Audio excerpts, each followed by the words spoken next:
Hello दोस्तों, यदि आप हमारे चैनल से नए जुड़े हैं तो हमारे चैनल एवी लाइव को सब्सक्राइब जरूर करें और अपने दोस्तों में शेयर करें।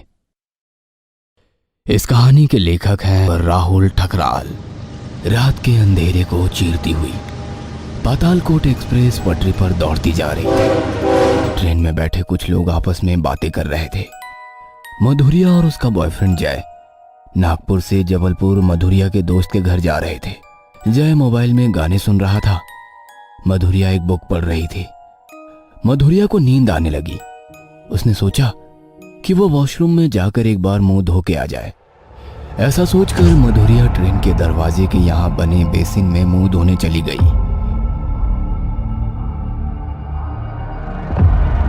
मधुरिया अपना मुंह धोने लगी, पर मधुरिया ने जैसे ही अपना मुंह धोकर कांच में देखा तो वो देखकर डर गई, क्योंकि उसे अपने पीछे एक औरत दिखाई दी जिसकी लाल आंखें, काले होठ, बड़े बड़े दांत और बड़े बड़े नाखून थे।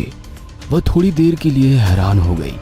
अब मधुरिया वापस अपना मुंह धोने के लिए नल चलाती है तो इस बार पानी की जगह खून निकलता है। खून देख मधुरिया के होश उड़ जाते हैं। मधुरिया पसीना पसीना हो जाती है। ये सब क्या हो रहा है मेरे साथ? कौन है जो मेरे साथ ये सब कर रहा है?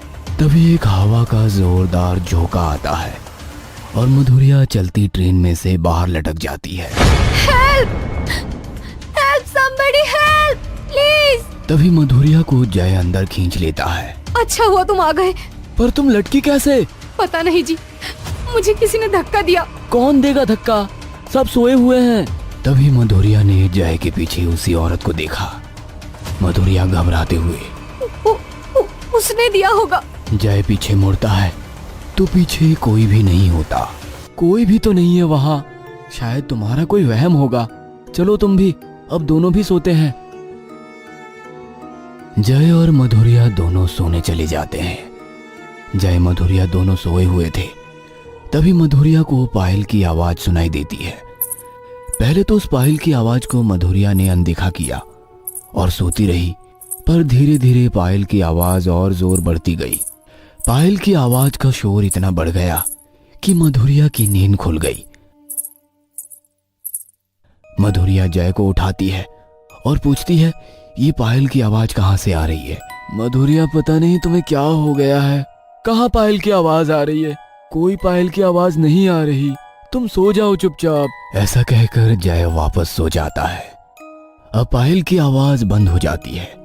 थोड़ी देर बाद मधुरिया बाथरूम जाती है। हाथ धोने के लिए वापस उसी बेसिन के पास जाना था, पर वो नहीं जाना चाहती थी। मधुरिया ने जैसे तैसे हिम्मत करी और हाथ धोने के लिए बेसिन के पास चली गई। मधुरिया जैसे ही हाथ धोने के लिए बेसिन की तरफ झुकी, उसकी गर्दन किसी ने बेसिन में चलते नल के नीचे ला दी। अब मधुरिया की आवाज भी नहीं निकल रही थी। पानी उसके मुंह पर आ रहा था। वो बोल भी नहीं पा रही थी, पर उसे हल्के से कांच में दिख गया। ये और कोई नहीं, वही औरत है। वो औरत मधुरिया का गला छोड़ देती है और मधुरिया को एक कोने में फेंक देती है। क्यों मारना चाहती हो? क्या बिगाड़ा है मैंने तुम्हारा? और कौन हो तुम? तुम्हें ही नहीं, तुम्हारे पति को भी मार दूंगी, खत्म कर दूंगी तुम सबको। पर क्यों मारना चाहती हो तुम हमें? धोखा मिला है मुझे। कौन सा धोखा? मैं भी तुम्हारी तरह रोहित से प्यार करती थी। एक कॉलेज में हम दोनों साथ पढ़ते थे। दोनों एक दूसरे से बहुत प्यार करते थे। एक बार रोहित ने मुझे उपहार में महंगी पायल भी दी थी। हम दोनों ने शादी के लिए एक दूसरे के घर पर बात भी कर ली थी। मेरे घर वाले तो मान गए, पर रोहित के घर वाले नहीं माने। फिर मैंने और रोहित ने घर से भागने का प्लान बनाया। उसके बताए समय पर मैं स्टेशन पर भी आ गई, पर रोहित नहीं आया। मैंने उसका सुबह से लेकर रात तक बहुत इंतजार किया उसके बताए प्लेटफॉर्म पर वो नहीं आया। मैं इस सदमे को बर्दाश्त नहीं कर सकी और इसी पाताल लोक एक्सप्रेस के नीचे आकर मैंने अपनी जान दे दी। तब से मुझे किसी भी प्रेमी जोड़े से नफरत है। मैं इस ट्रेन में जब भी किसी प्रेमी जोड़े को देखती हूँ उसे खत्म कर देती हूँ, जैसे कि मैं तुम्हें अब खत्म करने वाली हूँ। वो औरत मधुरिया पर झपट पड़ती है और मधुरिया को नोचने लगती है। इतने में एक आदमी आता है और चिल्लाने लगता है, कौन हो तुम? इस लड़की को क्यों मार रही हो? छोड़ो! वो औरत मधुरिया को छोड़ देती है और उस आदमी की तरफ देखती है और 2 पल के लिए देखती ही रह जाती है। वो आदमी और कोई नहीं, रोहित ही था। रोहित, तुम मेरा नाम कैसे जानती हो? मैं किंजल, तुम्हारी किंजल, जिसे तुम स्टेशन पर छोड़कर भाग आए थे। तुम्हारे बताए प्लेटफॉर्म पर मैं रात भर बैठी रही पर तुम नहीं आए और मैंने अपनी जान दे दी। तब से मैं भटक रही हूँ। अब मैं अपनी जान का बदला तुम्हारी जान लेकर पूरा करूंगी, क्योंकि अब मैं तुमसे प्यार नहीं नफरत करती हूँ। खत्म कर दूंगी तुम्हें। तुमने मुझे बहुत बड़ा धोखा दिया। ऐसा कहकर वो रोहित पर भी झपट पड़ती है। वो रोहित को अपने नाखूनों से नोचने लगती है। तभी रोहित कहता है, मैं उस दिन आया था किंचल, पर तुम्हारी चिट्ठी पढ़कर वापस लौट गया। वो औरत रुक जाती है और कहती है, कब आए थे तुम और कौन सी चिट्ठी? जिस प्लेटफॉर्म पर मैंने तुम्हें बैठने को कहा था वहां मैं आया था। मैंने तुम्हें दूर से देखा भी, पर तुम वहां एक चिट्ठी छोड़कर चली गई जिस पर लिखा था कि तुम मुझे भूल जाओ, मैं तुमसे प्यार नहीं करती। मैं वहां आया और चिट्ठी पढ़कर मुझे बहुत बुरा लगा।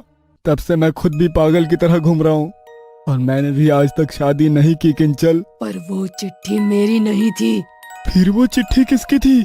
मैं जब उस दिन तुम्हारा इंतजार कर रही थी तभी मेरे बगल में एक लड़की आई और वो बहुत जोर जोर से रो रही थी। मैंने उससे पूछा कि तुम क्यों रो रही हो, तो उस लड़की ने बताया वो यहाँ अपने बॉयफ्रेंड से मिलने आई है। उसकी शादी कहीं दूसरी जगह हो रही है, पर वो ये बात कहने की हिम्मत नहीं जुटा पा रही थी। तो वो एक चिट्ठी पर लिख कर लाई थी और उसने वो चिट्ठी मुझे दी और कहा था कि थोड़ी देर में यहाँ एक लड़का आएगा, उसे ये चिट्ठी दे देना। और फिर जब मैं तुम्हारा इंतजार कर रही थी तो मुझे प्यास लगी। फिर मैंने उस चिट्ठी को टेबल पर रखा और मैं पानी पीने चली गई।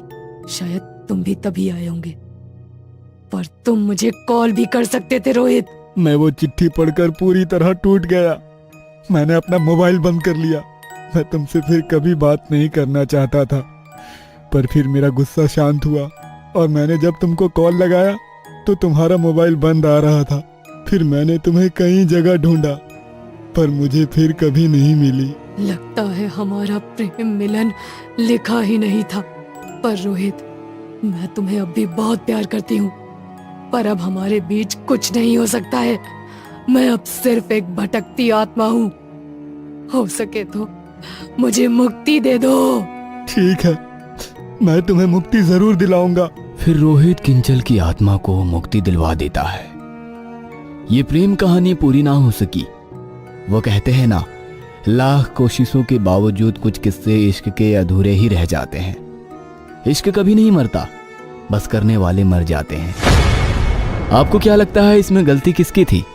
रोहित की, किंचल की, या हालात ही कुछ ऐसे बन गए कि उनके इश्क को मंजिल मिलना मुकद्दर ने ठीक नहीं समझा? कमेंट बॉक्स में हमें जरूर बताएं। हेलो दोस्तों, यदि आप हमारे चैनल से नए जुड़े हैं तो हमारे चैनल एवी लाइव को सब्सक्राइब जरूर करें और अपने दोस्तों में शेयर करें।